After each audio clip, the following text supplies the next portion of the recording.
This is my Ring of Honor Best in the World 2014 pay-per-view review. This was Ring of Honor's return to pay-per-view and their first ever live pay-per-view that wasn't just an internet pay-per-view. This was available through all your local cable providers, satellite providers, and it was on worldwide. It was on Ustream, and that's the route I watched it. I watched it on Ustream just because I knew they had no problems with Ustream when I ordered the two Ring of Honor New Japan shows back in May. They gained my trust there, and there was not one problem on this show, other than on the pre-show, which is the pre-show that Ring of Honor put up on their YouTube page a couple days ago. So you didn't. It's not like you were seeing something that you didn't already see. And on the pre-show, they had some problems where the audio was out, but about 10 minutes before the pay-per-view even began, when they were airing the pre-show, the audio worked fine. There was no problem at all when the actual pay-per-view started. And this was a damn good show from Ring of Honor. It's not going to be a show that's, you know, a classic show that's one of the best shows of all time. It's not that great, but it was still a damn good show and definitely well worth the money. I'm hoping everyone that wanted to see this show, you know, showed Ring of Honor support by actually going out their way and ordering the pay-per-view, whether that was through cable, satellite, or on Ustream. I just hope that everyone that wanted to see it real bad actually went out their way to support Ring of Honor by ordering the pay-per-view, because that's what Ring of Honor needs. And any company, especially a smaller company, it's not WWE, and obviously TNA doesn't do that good on buy rates, but for, you know, a company to actually make this somewhat of a profitable endeavor, or at least break even,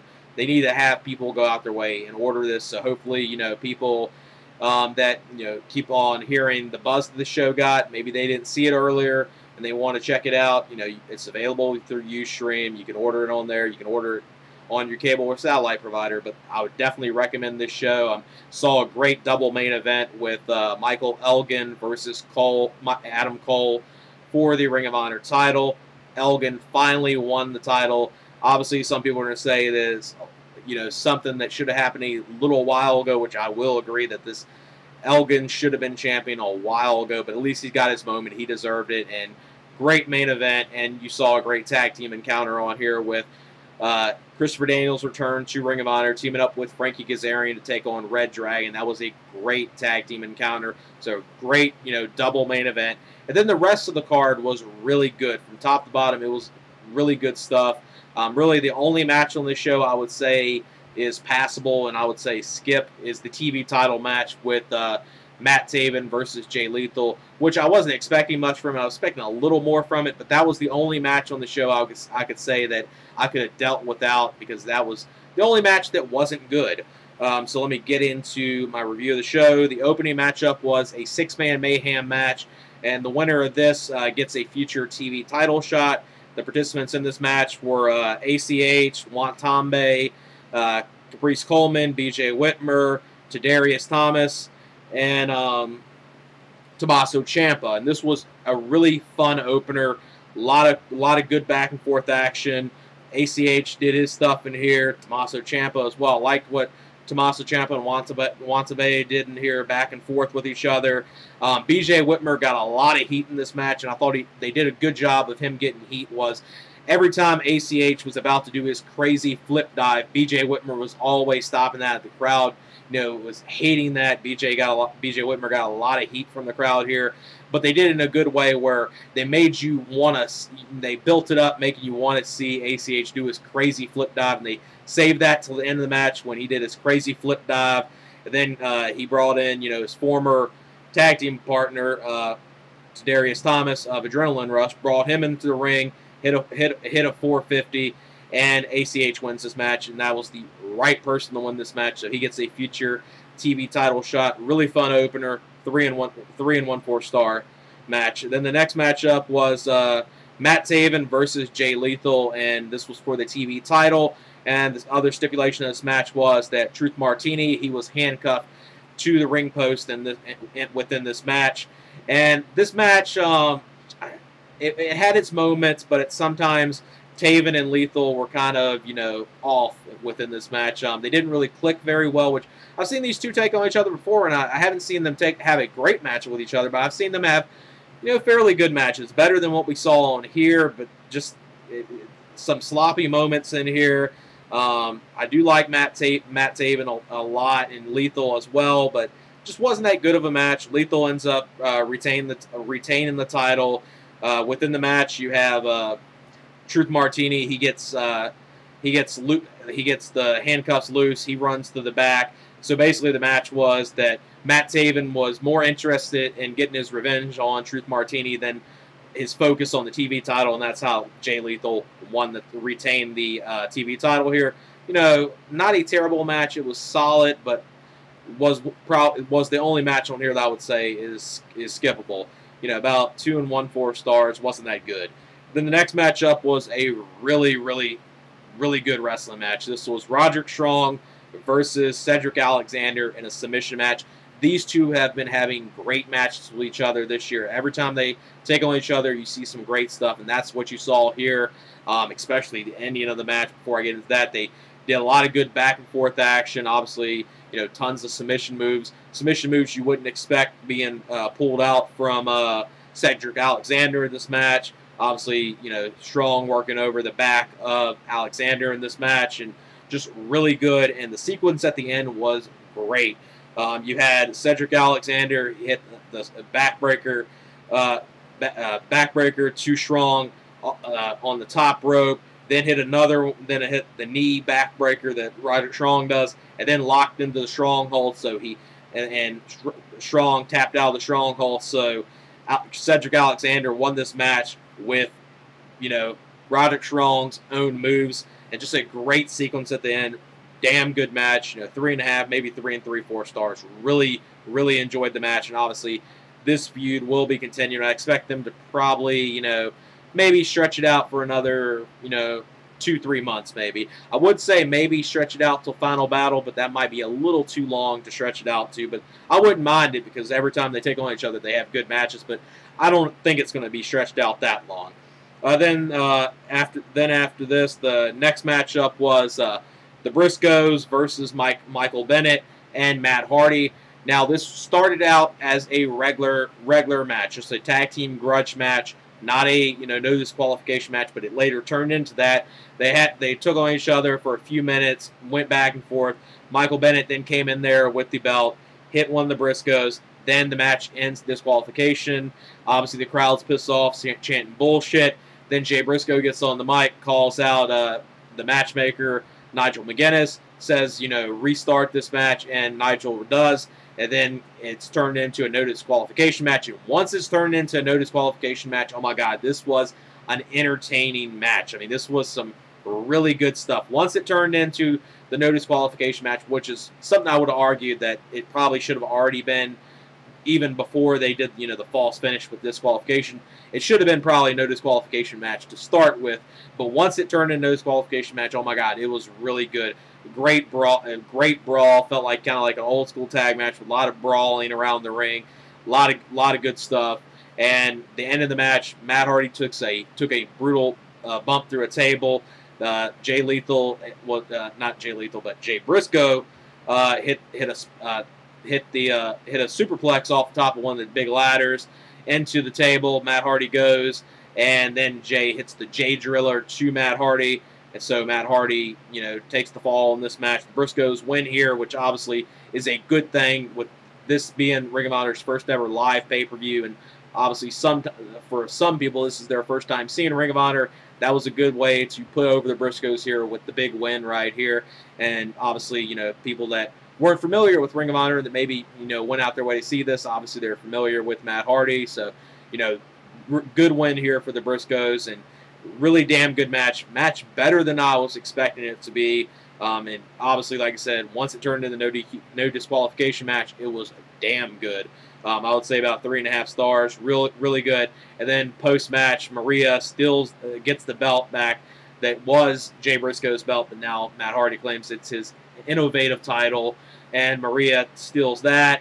So obviously this feud with the Briscoes versus Matt Hardy and Michael Bennett is going to be continuing, which I really don't have any problem with. I think it's, you know, a good thing to do with Matt Hardy. You know, I don't think Matt Hardy would work as a singles wrestler right now in Ring of Honor. So it's good to have him in a tag team feud, and this is a good thing to do with the Briscoes right now. And when they have been taking on each other this year, this has been a pretty decent tag feud.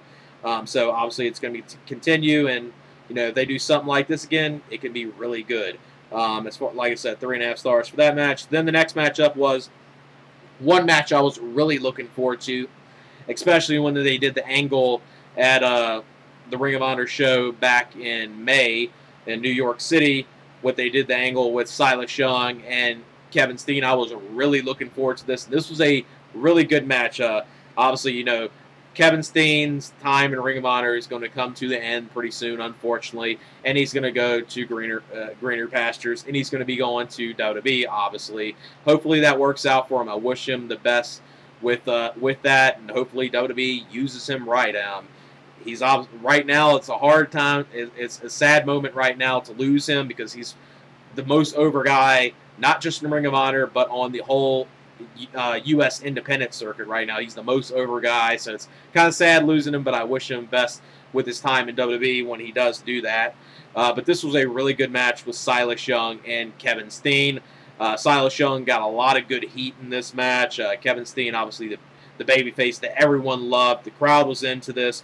Really good stuff. Good wrestling, good mat work and stuff like that from Silas Young. Kevin Steen got his stuff. Just damn good match. It's like Kevin Steen, especially, when Kevin Steen's motivated, and Kevin Steen's been motivated the last couple of months, obviously, because he wants to, try out something with WWE and hopes that works out. So he's been really motivated this year, and especially the last couple of months. And every time he has a match, it's always been good. And this match was really good, and hopefully and I would say this feud right here, and I don't know if we'll be seeing Silas Young and Kevin Steen again against each other. I would think maybe because what they did post-match, but hopefully, this is the feud that makes Silas Young a star. I've been a fan of him for years since, seeing him in AEW in Chicago, and, he has potential to be a big, main event star for Ring of Honor, and hopefully they do that with him. Just a real fun match, good back and forth action, and Kevin Steen ends up winning the match after hitting the package pile driver to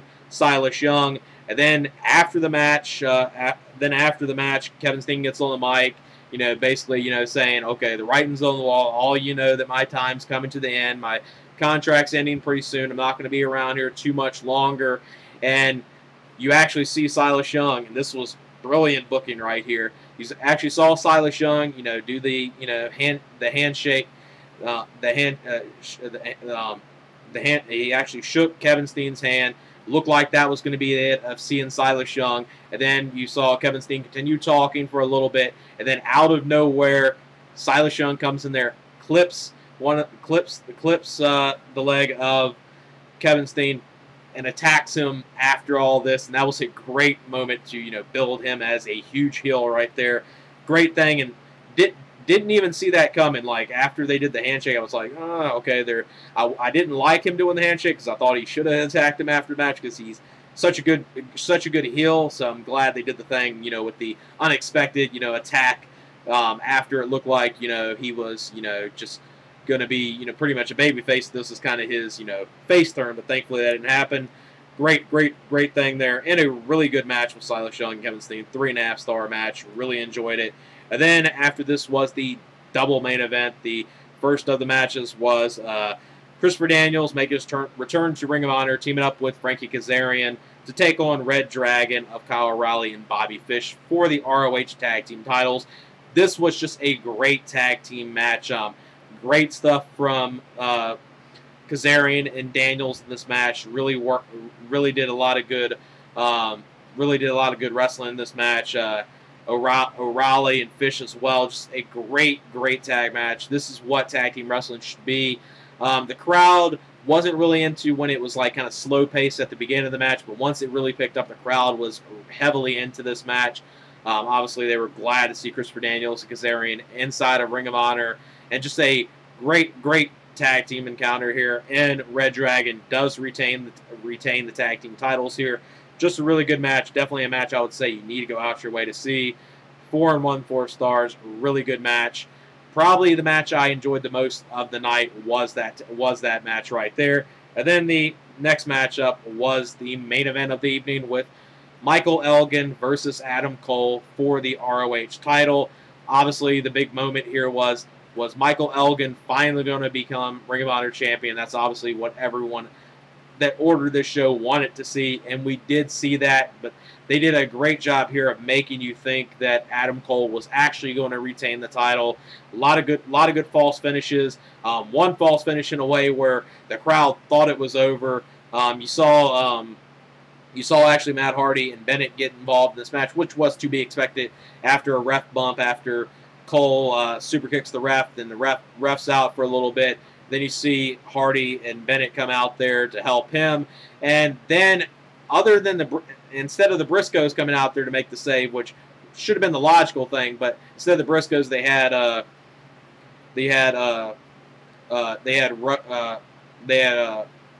Rowe and what's his name come out there. Missing his name, forgetting his name at the moment, but they had them two come out there to make the save instead of the Briscoes. And then you see Maria slap Michael Elgin. Then Michael Elgin was trying to chase her outside the ring. And then you actually saw Michael Elgin's wife, Mischief, get involved in this match. She did the missing eyes of Maria. And towards the end of this match, it looked like this was the ending of the match before they did all that. Before Mischief came out there and they did all after Mischief came out there and all that, you saw Elgin hit the not triple power bomb, but the spinning power bomb to Cole in the match, and it looked like that was the end of the match. So much so that the crowd was celebrating and already threw the streamers in, but it was kick out. Cole kicks out. They do a number of false finishes. Looks like Cole's gonna retain the title. Then finally, Elgin once Adam Cole is trying to do his Canadian Destroyer again inside the ring, Elgin rolls through it, picks him up with a powerbomb one time, then another time, then picks him up fully, does the spinning powerbomb, and wins the title. So Michael Elgin is finally Ring of Honor champion, which is a great moment right there, and a great moment for their first ever live pay-per-view is him winning the title. This was a huge moment for him, and he definitely deserved it. Damn good main event, 4 stars, really enjoyed it. As far as the show, I'd probably give it, an 8.25, maybe even an 8.5 out of 10, 8.5 out of 10. Really good show, definitely recommend it. Anyone that didn't see it earlier, I would highly recommend you to go out your way to order the replay, either obviously through your cable provider, satellite provider, or on Ustream. You could order it through any of those methods, and just a really fun, entertaining show. Definitely enjoyed it a lot, and that's it for my Ring of Honor Best in the World 2014 pay-per-view review. All right, peace.